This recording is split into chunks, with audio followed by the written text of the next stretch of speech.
यशायाह भविष्यवक्ता की पुस्तक अध्याय 67। यशायाह अध्याय 67। यहोवा यो कहता है कि मेरा सिंहासन आकाश और मेरे चरणों की चौकी पृथ्वी है। तुम मेरे लिए कैसा भवन बनाओगे और मेरे विश्राम का कैसा स्थान होगा। यहोवा की यह वाणी है कि ये सब वस्तुएं मेरे हाथ की बनाई हुई है। सो यह सब तो है ही, परंतु मैं तो उसकी ओर दृष्टि करूंगा और दीन और खेदित मन का हो और मेरा वचन सुनकर थरथराता हो। बैल का बलि करने वाला मनुष्य के मार डालने वाले के समान है, और जो भेड़ का चढ़ाने वाला है वह उसके समान है जो कुत्ते का गला काटता है। जो अन्न बलि चढ़ाता है वह मानो सूअर का लोहू चढ़ाने वाले के समान है, और जो लोबान जलाता है उसके समान है जो मूरत को धन्य कहता है।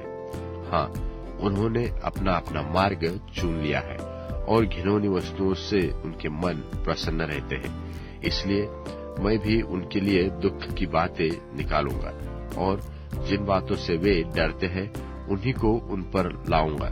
क्योंकि जब मैंने उन्हें बुलाया तब कोई न बोला, और जब मैंने उनसे बातें की तब उन्होंने मेरी न सुनी। परंतु जो मुझे बुरा लगता है वही वे करते रहे, और जिससे मैं अप्रसन्न होता हूँ उसी को उन्होंने अपनाया। यहोवा का वचन सुनो। तुम जो यहोवा का वचन सुनकर थरथराते हो, तुम्हारे भाई जो तुमसे बैर रखते और तुमको मेरे नाम के निमित्त अलग कर देते हैं, उन्होंने तो कहा है कि भला यहोवा की महिमा बढ़े, जिससे हम तुम्हारा आनंद देखने पाए। परंतु अंत में उन्हीं को लज्जित होना पड़ेगा। देखो, नगर से कोलाहल की धूम, मंदिर से ही एक शब्द सुनाई देता है। वह यहोवा का शब्द है जो अपने शत्रुओं को उनकी करनी का फल देता है। उसकी पीड़ा उठाने से पहले ही उसने जन्म दिया, उसको पीड़ाए होने से पहले ही उसने बेटा जन्मा। ऐसी बात किसी ने कभी सुनी? ऐसी बात किसने कभी देखी? क्या देश एक ही दिन में उत्पन्न हो सकता है? वह क्या जाति क्षण मात्र में उत्पन्न हो सकती है? क्योंकि सियोन की पीड़ाएं उठी ही थी कि उसके संतान उत्पन्न हो गए। यहोवा कहता है कि क्या मैं उसे जन्माने के समय तक पहुंचाकर न जन्माऊं? फिर तेरा परमेश्वर कहता है कि मैं जो जन्म देता हूँ क्या कोख बंद करूं? हे यरूशलेम से सब प्रेम रखने वालों, उसके साथ आनंद करो और उसके कारण मगन हो। हे उसके विषय सब विलाप करने वालों, उसके साथ बहुत हर्षित हो, जिससे तुम उसके शांति रूपी स्तन से दूध पी पी कर तृप्त हो और दूध निकालकर उसकी महिमा की बहुतायत से अत्यंत सुखी हो। क्योंकि यहोवा यो कहता है कि देखो, मैं उसकी ओर शांति को नदी की नाई और अन्य जातियों के धन को बाढ़ में चढ़ी नदी के समान उसमें बहा दूंगा, और तुम उसमें से पियोगे और गोद में उठाए जाओगे और घुटनों पर कुदाए जाओगे। जिस प्रकार माता अपने पुत्र को शांति देती है, वैसे ही मैं भी तुम्हें शांति दूंगा। तुमको यरूशलेम ही में शांति मिलेगी। तुम यह देखकर प्रफुल्लित होगे और तुम्हारी हड्डियां घास की नाई हरी भरी होगी, और यहोवा का हाथ उसके दासों पर प्रकट होगा और उसके शत्रुओं के ऊपर उसका क्रोध भड़केगा। क्योंकि देखो, यहोवा आग के साथ आएगा और उसके रथ बवंडर के समान होंगे, जिससे वह अपने क्रोध की उत्तेजना और अपनी चितौनी को भस्म करने वाली आग की लपट में प्रकट करे। क्योंकि यहोवा सब प्राणियों का सामना आग और अपनी तलवार से करेगा, और यहोवा के मारे हुए बहुत होंगे। जो लोग अपने को इसलिए पवित्र और शुद्ध करते हैं कि बारियों के बीच में जाकर किसी के पीछे खड़े होकर सूअर व चूहे का मांस और घृणित वस्तुएं खाते हैं, वह एक ही संग नाश हो जाएंगे। यहोवा की यही वाणी है, क्योंकि मैं उनके काम और उनकी कल्पनाएं दोनों अच्छी रीति से जानता हूँ। और वह समय आता है कि मैं सारी जातियों और भिन्न भिन्न भाषा बोलने वालों को इकट्ठे करूंगा, और वे आकर मेरी महिमा देखेंगे, और मैं उनमें एक चिन्ह प्रकट करूंगा। और उनके बचे हुओं को मैं उन अन्य जातियों के पास भेजूंगा जिन्होंने न तो मेरा समाचार सुना है और न मेरी महिमा देखी है, अर्थात तर्शीशियों और धनुर्धारी पुलियों और लुदियों के पास, फिर तबलियों और यूनानियों और दूर द्वीपवासियों के पास भेज दूंगा, और वे अन्य जातियों में मेरी महिमा का वर्णन करेंगे। और वे तुम्हारे सब भाइयों को घोड़ों, रथों, पालकियों, खच्चरों और सारनियों पर चढ़ा मेरे पवित्र पर्वत यरूशलेम पर यहोवा की भेंट के लिए ले आएंगे। जैसा इस्राएली लोग अन्न बलि को शुद्ध पात्र में धरकर यहोवा के भवन में ले आते हैं, यहोवा का यही वचन है। और उनमें से भी मैं कितने लोगों को याजक और लेवी के पद के लिए चुन लूंगा, क्योंकि जिस प्रकार नया आकाश और नई पृथ्वी जो मैं बनाने पर हूँ मेरे सन्मुख बनी रहेगी, उसी प्रकार तुम्हारा वंश और तुम्हारा नाम भी बना रहेगा। यहोवा की यह वाणी है। फिर ऐसा होगा कि एक नए चांद से दूसरे नए चांद के दिन तक और एक विश्राम दिन से दूसरे विश्राम दिन तक समस्त प्राणी मेरे सामने दंडवत करने को आया करेंगे। यहोवा का यही वचन है। तब वे निकलकर उन लोगों की लोथों पर जिन्होंने मुझसे बलवा किया दृष्टि डालेंगे, क्योंकि उनमें पड़े हुए कीड़े कभी न मरेंगे और उनकी आग कभी न बुझेगी, और सारे मनुष्यों को उनसे अत्यंत घृणा होगी। यिर्मयाह भविष्यवक्ता की पुस्तक अध्याय 1। यिर्मयाह भविष्यवक्ता की पुस्तक अध्याय 1। हिल्किय्याह का पुत्र यिर्मयाह, जो बिन्यामीनी देश के अनातोत में रहने वाले याजकों में से था, उसी के ये वचन है। यहोवा का वचन उसके पास आमोन के पुत्र यहूदा के राजा योशिय्याह के दिनों में, अर्थात उसके राज्य के 13वें वर्ष में पहुंचा। फिर योशिय्याह के पुत्र यहूदा के राजा यहोयाकीम के दिनों में भी, और योशिय्याह के पुत्र यहूदा के राजा सिदकिय्याह के राज्य के 11वें वर्ष के अंत तक भी, अर्थात जब तक उस वर्ष के 5वें महीने में यरूशलेम के निवासी बंधुआई में न गए, तब तक प्रकट होता रहा। तब यहोवा का यह वचन मेरे पास पहुंचा कि गर्भ में रचने से पहले ही मैंने तुझ पर चित्त लगाया था, और उत्पन्न होने से पहले ही मैंने तुझे अभिषेक किया और तुझे जातियों का भविष्यवक्ता ठहराया। तब मैंने कहा, हाय प्रभु यहोवा, देख मैं तो बोल नहीं सकता, क्योंकि मैं बच्चा ही हूँ। यहोवा ने मुझसे कहा, मत कह कि मैं बच्चा हूँ, क्योंकि जिस किसी के पास मैं तुझे भेजूंगा वहां तू जाएगा, और जो कुछ मैं तुझको कहने की आज्ञा दूं वह तू कहेगा। तू उनके मुख को देखकर मत डर, क्योंकि छुड़ाने के लिए मैं तेरे संग हूँ। यहोवा की यही वाणी है। तब यहोवा ने हाथ बढ़ाकर मेरे मुंह को छुआ, और यहोवा ने मुझसे कहा, देख मैंने अपना वचन तेरे मुंह में डाल दिया है। सुन, मैंने आज के दिन गिराने और ढा देने और नाश करने और काट डालने के लिए और बनाने और रोपने के लिए तुझे जातियों और राज्यों पर अधिकारी ठहराया है। फिर यहोवा का यह वचन मेरे पास पहुंचा कि हे यिर्मयाह, तुझे क्या दिखाई पड़ता है? मैंने कहा, बादाम की एक टहनी मुझे दिखाई पड़ती है। तब यहोवा ने मुझसे कहा, तुझे ठीक दिखाई पड़ता है, क्योंकि मैं अपने वचन को पूरा करने के लिए जागरूक रहता हूँ। फिर यहोवा का वचन मेरे पास दूसरी बार पहुंचा, और उसने पूछा, तुझे क्या दिखाई पड़ता है? मैंने कहा, मुझे उबलता हुआ एक हंडा दिखाई पड़ता है, जिसका मुंह उत्तर की दिशा की ओर से है।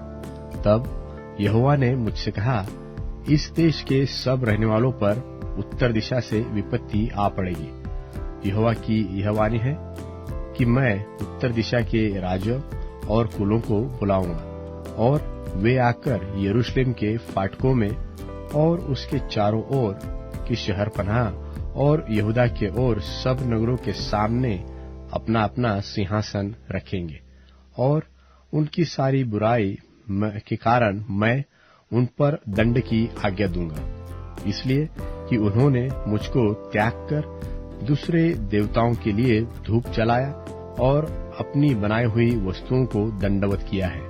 इसलिए तू अपनी कमर कसकर उठ और जो कुछ मैंने तुझको कहने की आज्ञा दी वही उनसे कहना।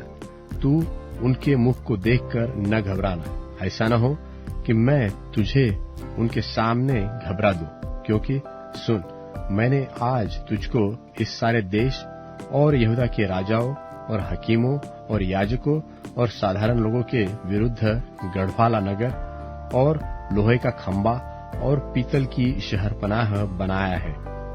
वे तुझसे लड़ेंगे तो सही, परंतु तुझ पर प्रबल न होंगे, क्योंकि मैं बचाने के लिए तेरे संग हूँ। यहोवा की यही वाणी है। यिर्मयाह भविष्यवक्ता की पुस्तक अध्याय 2। यिर्मयाह भविष्यवक्ता की पुस्तक अध्याय 2। फिर यहोवा का वह वचन मेरे पास पहुंचा कि तू जाकर यरूशलेम में पुकार कर यह सुना दे कि यहोवा का यह वचन है कि तेरे विषय तेरे जवानी का स्नेह और तेरे विवाह के समय का प्रेम मुझे स्मरण आता है कि तू जंगल में जहां भूमि जोती बोई न गई थी वहां मेरे पीछे पीछे चली आती थी। इस्राएल यहोवा की पवित्र वस्तु और उसकी पहली उपज थी। उसे खाने वाले सब दोषी ठहरेंगे और विपत्ति में पड़ेंगे। यहोवा की यही वाणी है। हे याकूब के घराने, हे इस्राएल के घराने के सारे कुलों के लोगों, यहोवा का वचन सुनो। यहोवा ने यो कहा है कि तुम्हारे पुरखाओं ने मुझ में कौन ऐसी कुटिलता पाई कि वे मेरी ओर से हट गए और निकम्मी वस्तुओं के पीछे होकर आप भी निकम्मे हो गए। उन्होंने इतना भी न कहा कि जो हमको मिस्र देश से निकाल ले आया और जंगल में और रेत और गड्ढों से भरे हुए निर्जल और घोर अंधकार के देश से, जिसमें से होकर कोई नहीं चलता था और जिसमें कोई मनुष्य नहीं रहता था, ऐसे देश में से हमको ले आया। वह यहोवा कहाँ है? मैं तो तुमको उस उपजाऊ देश में ले आया कि उसका फल और उत्तम उपज खाओ, परंतु तुमने मेरे इस देश में आकर इसको अशुद्ध किया और मेरे इस निज भाग को घृणित कर दिया है। याजकों ने भी नहीं पूछा कि यहोवा कहाँ है, और जो व्यवस्था से काम रखते थे वे भी मुझको न जानते थे। फिर चरवाहों ने मुझसे बलवा किया और भविष्यवक्ताओं ने बाल देवता के नाम से भविष्यवाणी की और निष्फल बातों के पीछे चले। इस कारण यहोवा की यह वाणी है कि मैं फिर तुमसे झगड़ूंगा और तुम्हारे बेटे पोतों से भी झगड़ा करूंगा। कित्तियों के द्वीपों में पार उतर के देखो और केदार में दूध भेजकर भली भांति विचार करो और देखो कि ऐसा काम कहीं हुआ है कि नहीं। क्या किसी जाति ने अपने देवताओं को, जो परमेश्वर नहीं है, बदल दिया?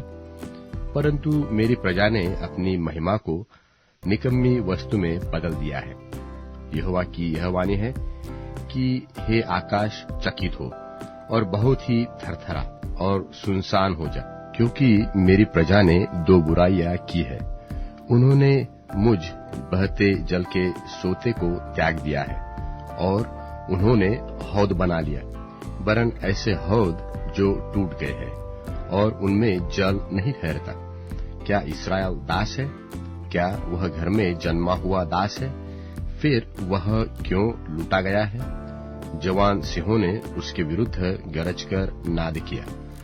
उन्होंने उसके देश को उजाड़ दिया है और उसके नगरों को ऐसा फूंक दिया है कि उनमें कोई बसने वाला न रहा, और नोप और तहपन्नेस के निवासी तेरे देश की उपज चट कर गए हैं। क्या यह तेरे ही करने का फल नहीं? क्योंकि जब तेरा परमेश्वर यहोवा तुझे मार्ग में लिए चलता था, तब तूने उसको छोड़ दिया, और अब तुझे मिस्र के मार्ग से क्या काम है कि तू सीहोर का जल पिए, और तुझे अश्शूर के मार्ग से भी क्या काम कि तू महानद का जल पिए। तेरी बुराई ही तेरी ताड़ना करेगी, और तेरा भटक जाना तेरे लिए दंड होगा। निश्चय करके देख कि तूने जो अपने परमेश्वर यहोवा को त्याग दिया, और तुझे मेरा भय नहीं रहा, यह बुरी और कड़वी बात है। प्रभु सेनाओं के यहोवा की यही वाणी है, क्योंकि युग बीता कि मैंने तो तेरा जुआ तोड़ डाला और तेरे बंधन खोल दिए, परंतु तूने कहा मैं सेवा न करूंगी, और सब ऊंचे ऊंचे टीलों पर और सब हरे पेड़ों के तले तू व्यभिचारिणी का सा काम करती रही। मैंने तो तुझे उत्तम जाति की दाखलता और सच्चाई का बीज करके लगाया था कि तू क्यों मेरे लिए जंगली दाखलता बन गई। चाहे तू अपने को सज्जी से धोए और बहुत सा साबुन भी काम में ले आए, तो भी तेरे अधर्म का धब्बा मेरे सामने पक्का बना रहेगा। प्रभु यहोवा की यही वाणी है। तू क्यों कर कह सकती है कि मैं अशुद्ध नहीं, मैं बाल देवताओं के पीछे नहीं चली। तू तराई में की अपनी चाल देख और जान कि तूने क्या किया है। तू वेग से चलने वाली और इधर-उधर फिरने वाली सांडनी है। जंगल में पड़ी हुई और कामातुर होकर वायु सूंघने वाली जंगली गधी जब काम में वश होती, तब कौन उसको लौटा सकता है। जितने उसको ढूंढेंगे वे व्यर्थ परिश्रम न करेंगे, क्योंकि वे उसको उसके ऋतु में पाएंगे। तू नंगे पांव और गला सुखाए न रह, परंतु तूने कहा कि नहीं, ऐसा तो हो नहीं सकता, क्योंकि मेरा प्रेम दूसरों से लग गया है, इसलिए उनके पीछे चली चलती हूँ। जैसा चोर पकड़े जाने पर लज्जित होता है, वैसा ही इस्राएल का घराना राजाओं, हाकिमों, याजकों और भविष्यवक्ताओं समेत लज्जित होता है। वे कांट से कहते हैं कि तू मेरा बाप है, और पत्थर से कहते हैं कि तूने मुझे जन्म दिया है।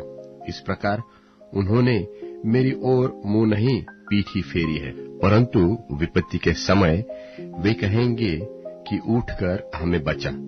परंतु जो देवता तूने बना लिए हैं वे कहाँ रहे? क्योंकि हे यहूदा, तेरे देवता तेरे नगरों के बराबर बहुत है। यदि वे तेरी विपत्ति के समय तुझे बचा सकते हैं तो अभी उठे। तुम मेरे संग क्यों वाद विवाद करोगे? तुम सबों ने मुझसे बलवा किया है। यहोवा की यही वाणी है, मैंने व्यर्थ ही तुम्हारे बेटों को दुख दिया, उन्होंने ताड़ना से भी नहीं माना। तुमने अपने भविष्यवक्ताओं को अपनी तलवार से ऐसा काट डाला है जैसा सिंह नाश करता है। हे इस समय के लोगों, यहोवा के इस वचन पर ध्यान दो कि क्या मैं इस्राएल के लिए जंगल व घोर अंधकार का देश बना हूं? मेरी प्रजा क्यों कहती है कि हम जो छोटे हैं सो तेरे पास फिर न आएंगे? क्या कुमारी अपने सिंगार व दुल्हन अपनी सजावट भूल सकती है? तो भी मेरी प्रजा ने मुझे युगों से बिसरा दिया है। प्रेम लगाने के लिए तू कैसी सुंदर चाल चलती है। तूने बुरी स्त्रियों को भी अपनी सी चाल सिखाई है कि तेरे घाघरे में निर्दोष दरिद्र लोगों के लोह का चिन्ह पाया जाता है। तूने उन्हें सेंध मारते नहीं पकड़ा, परंतु इन सब के कारण उन्हें बध किया। तो भी तू कहती है कि मैं तो निर्दोष हूँ। निश्चय उसका क्रोध मुझ पर से हट जाएगा। देख, तू जो कहती है कि मैंने पाप नहीं किया, इसलिए मैं तुझसे मुकदमा लड़ूंगा। तू क्यों नया मार्ग पकड़ने के लिए इतनी डावाडोली फिरती है? जैसे अश्शूरियों से तू लज्जित हुई, वैसे ही मिस्रियों से भी होगी। वहां से भी तू सिर पर हाथ रखे हुए यूं ही चली आएगी, क्योंकि जिन पर तूने भरोसा रखा है यहोवा ने उनको निकम्मा ठहराया है, और तू उनके कारण सफल न होगी। यूहन्ना का प्रकाशित वाक्य 11वां अध्याय। और मुझे लग्गी के समान एक सरकंडा दिया गया, और किसी ने कहा, उठ, परमेश्वर के मंदिर और वेदी और उसमें भजन करने वालों को नाप ले, और मंदिर के बाहर का आंगन छोड़ दे, उसे मत नाप, क्योंकि वह अन्य जातियों को दिया गया है, और वे पवित्र नगर को 42 महीने तक रौंदेंगी। और मैं अपने 2 गवाहों को यह अधिकार दूंगा कि टाट ओढ़े हुए 1260 दिन तक भविष्यवाणी करें। ये वे ही जैतून के 2 पेड़ और 2 दीवट हैं जो पृथ्वी के प्रभु के सामने खड़े रहते हैं। और यदि कोई उनको हानि पहुंचाना चाहता है तो उनके मुंह से आग निकलकर उनके बैरियों को भस्म करती है। और यदि कोई उनको हानि पहुंचाना चाहेगा तो अवश्य इसी रीति से मार डाला जाएगा। इन्हें अधिकार है कि आकाश को बंद करें, कि उनकी भविष्यवाणी के दिनों में मेघ न बरसे, और उन्हें सब पानी पर अधिकार है कि उसे लोहू बनाएं, और जब जब चाहें तब तब पृथ्वी पर हर प्रकार की आपत्ति लाएं। और जब वे अपनी गवाही दे चुकेंगे तो वह पशु जो अथाह कुंड में से निकलेगा उनसे लड़कर उन्हें जीतेगा और उन्हें मार डालेगा। और उनकी लोथें उस बड़े नगर के चौक में पड़ी रहेंगी जो आत्मिक रीति से सदोम और मिस्र कहलाता है, जहां उनका प्रभु भी क्रूस पर चढ़ाया गया था। और सब लोगों और कुलों और भाषाओं और जातियों में से लोग उनकी लोथें 3.5 दिन तक देखते रहेंगे, और उनकी लोथें कब्र में रखने न देंगे। और पृथ्वी के रहने वाले उनके मरने से आनंदित और मगन होंगे, और एक दूसरे के पास भेंट भेजेंगे, क्योंकि इन दोनों भविष्यवक्ताओं ने पृथ्वी के रहने वालों को सताया था। और 3.5 दिन के बाद परमेश्वर की ओर से जीवन की आत्मा उनमें बैठ गई, और वे अपने पांवों के बल खड़े हो गए। और उनके देखने वालों पर बड़ा भय छा गया, और उन्हें स्वर्ग से एक बड़ा शब्द सुनाई दिया कि यहाँ ऊपर आओ। यह सुन वे बादल पर सवार होकर अपने बैरियों के देखते देखते स्वर्ग पर चढ़ गए।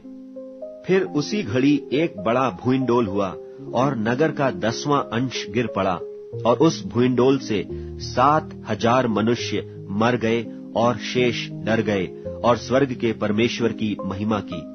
दूसरी विपत्ति बीत चुकी, देखो तीसरी विपत्ति शीघ्र आने वाली है।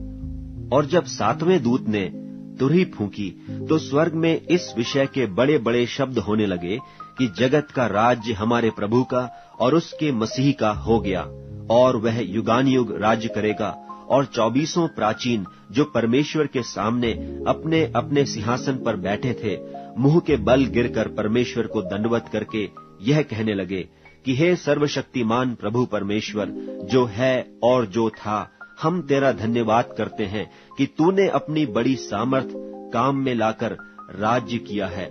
और अन्य जातियों ने क्रोध किया, और तेरा प्रकोप आ पड़ा, और वह समय आ पहुंचा है कि मरे हुओं का न्याय किया जाए, और तेरे दास भविष्यवक्ताओं और पवित्र लोगों को और उन छोटे बड़ों को जो तेरे नाम से डरते हैं बदला दिया जाए, और पृथ्वी के बिगाड़ने वाले नाश किए जाएं।